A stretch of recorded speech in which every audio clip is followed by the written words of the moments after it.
get the queen out early and attack. This is one of the most famous beginner and intermediate strategies. Have you faced it too? But at the advanced levels, it is one of the worst ways to play chess. In this video, I'm going to show you a game played by Raul Capablanca, who was the world champion from 1921 to 1927, and you're going to discover how he crushes this famous beginner strategy. At the same time, you'll also discover a very famous gambit that he plays, the best way to counter the gambit, and also why you should not trust the engine blindly. Without further ado, let's get started. Capablanca is playing with the white pieces, with black is playing Michelsen Einar. The game was played in 1910 in New York City. Capablanca opens with e4, black plays c5, and now Capa goes b4. We have the wing gambit on the board for all the gambit lovers. White sacrifices this pawn, black gobbles it, and now Capablanca plays the move a3. So what's the point of sacrificing these two pawns with b4 and a3? Well, one of the things is after let's say black captures this pawn, white is going to play d4 and have a very nice center, and at the same time in the future they are going to capture this a3 pawn, and after this bishop will be on a nice diagonal. Then since there is no a pawn here, this rook is on a very nice open file, and basically what white is saying is, for my one pawn that I sacrificed, I'm going to get some nice center control and some nice files and diagonals for my pieces. So it's kind of a fair way to play chess. But the thing here is black has a much better way to play against this, which is why the wing gambit isn't so popular at the higher levels. So what you do is, after a3, you don't need to take the pawn. Okay, one of the best ways, or the best way for black here, is to just go d5, striking in the center and focusing on piece development rather than gobbling the pawns of white. d5, and now if white captures queen d5, remember, because of this b4 pawn, white cannot go knight c3. Okay, and if white tries to capture ab4, there is simply queen e5 check, winning this rook. Okay, there is a check on the king and the a1 rook drops, winning the game. So d5 is the best way to counter this gambit. Just remember this. In the game, however, black played the move e6. Now the bishop is protecting this pawn. Capablanca took, bishop took, c3, kicking away the bishop. The bishop drops back to e7. And now Capablanca continues developing their pieces. Okay, Capablanca is down a pawn, but at the same time he's got a very nice file for his rook. There are some open lines for his pieces. Decent position. Black plays the move knight f6, hitting at the pawn. The pawn goes to e5, hitting the knight. The knight comes to d5, and now white plays the move c4, once again hitting the knight. The knight drops to f4, d4. Now notice how this white has a very nice control over the center, and at the same time this bishop is attacking the knight. Now instead of retreating with this knight, black decides to play bishop to b4 check. Okay, because after d4 it also kind of opened up this diagonal for black. So to block the check, white had to defend with bishop d2, and now black protects the bishop with the move queen to e7. And here white takes, queen takes. Now what will you play with the white pieces? You have reached the position that you've seen in the thumbnail.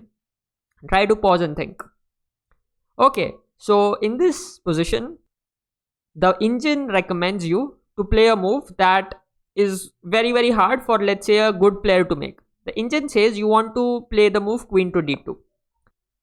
Whenever the opponent gets out his queen early, you want to avoid exchanging queens. Okay, instead what you want to do is you want to finish your development and you want to start attacking this queen with your minor pieces. Okay, with any other piece apart from your queen. So a good move here would be to play knight d2. Okay, which is what Capablanca plays in the game. Don't play queen d2, because after queen into d2, knight into d2, white is just gonna find it very hard to create any attack against the black king. Black has one extra pawn. Why does the engine recommend queen d2 and say that white is better in this position? Well, the reason for that is white has these two nice open files. So in the future, white would love to get this rook on b1 and put pressure on black's queen side. Okay, but it's gonna be an endgame grind. So here instead, what you have to do is just go knight d2, which is exactly what Capablanca plays, focusing on developing his pieces. Black plays queen c3. Okay, now once again, black is trying to, create some threats, maybe something like knight d3 check to hit the king. Black is trying to create threats against the white king. And now Capablanca plays a very fine move, rook to b1. The idea is to play rook b3 and to kick out this queen. Okay, now you may say, why not bishop e2? Well, because after bishop e2, first of all, black could take this bishop, and after you have to take king into e2. You can't take with the queen because you would lose this rook. Okay, and after king into e2, you cannot really castle. So that's why Capablanca plays here the move rook b1, to which black plays knight to d3 check.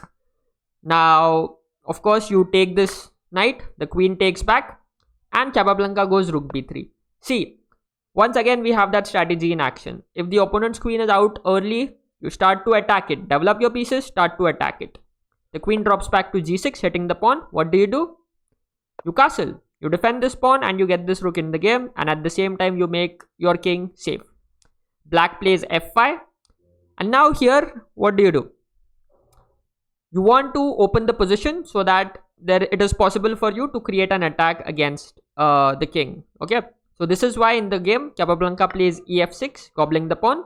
Black captures and Capablanca goes knight h4. Once again we have a piece hitting the queen and forcing the queen to run. Okay, this is what happens, when the queen is out early. It gets attacked, and it has to run. It has to always be on the run, like police chasing a thief.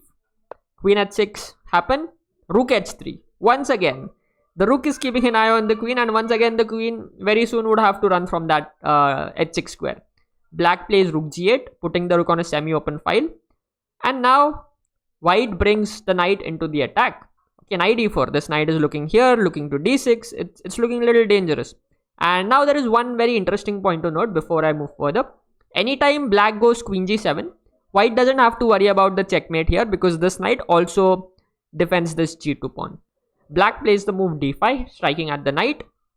White takes, and now after this, what has really happened is this e file has been opened. With white having such a big lead in development, it's almost a very, very hard position for black. Okay, it's like this king is going to come under a lot of attack. All white has to do is get his remaining pieces into the game. So first what white decides to do is he decides to give a check. He saves the knight with the move knight to d6 check. Now if the black king goes to d8, there is this knight f7 check, forking the queen and king, winning the queen, and eventually winning the game. Okay, there was no reason for this queen to go out. So in the game, black plays the move king to d7. Once again, if the king goes to f8, there is knight to c8. Okay, so the king has to keep the bishop protected, and the king goes to d7. Now this knight jumps to f5 and once again attacks the king. Okay, the queen is constantly getting chased away by all of white's pieces. The queen drops back to f8, and now Capablanca plays queen f3. Okay, getting an attacker into the game, especially the strongest attacker, and it's keeping an eye on this square. Black develops his knight with the move knight c6, finally getting out some pieces, and now Capablanca plays a fantastic move. Now yes, queen into d5 is an option that you can play here, but after king to c7, there's nothing really. There is a move, but it's not really. If you don't find that move, it's not really clear how to break through black's position. Okay, so we'll go back. It's the same move that Capablanca played here. What will you play with the white pieces? So in the game, Capablanca plays the move knight to g6. Wow. This knight hits the queen, but most importantly, this knight, it opens the line for this rook to join the game and to, just participate in the attack against the king. Now, for example, if black takes h into g6, now you can play queen d5 check, king goes to c7, now you can play rook h7 check, and with the rook and the queen, this king is gonna find it very, very hard to survive. Okay, like there is no bishop d7 because the queen will simply capture it. Let's say the king goes back to b8. There is knight e7. Very beautiful move. Point is after knight e7. Queen d6 is game over. 1-0. Bye-bye. Okay. So, That's why after knight to g6, black almost doesn't have any way to defend against the strong attack. Black played queen f7, trying to defend this pawn and also defend h7 at the same time. White just sacrifices one more rook. Okay, and basically the point of this sacrifice is to deflect the queen. And now white captures this d5 pawn with a check. The king runs to c7, and now there comes queen to d6 check. This king cannot run here. It cannot run here. It has to go to b6. But when the king goes to b6, the rook comes into the game.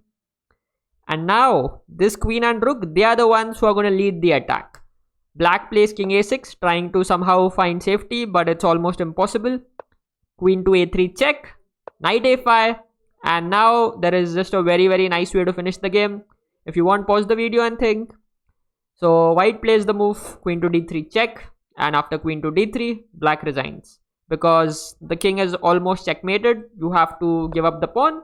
But after queen to b5, black is anyway checkmated. So this is why after queen d3, black resigned, and Capablanca won a very fine game. If you like the video, don't forget to smash the like button, and don't forget to subscribe to my channel for more such instructive content. Next up, you can check out this Capablanca video.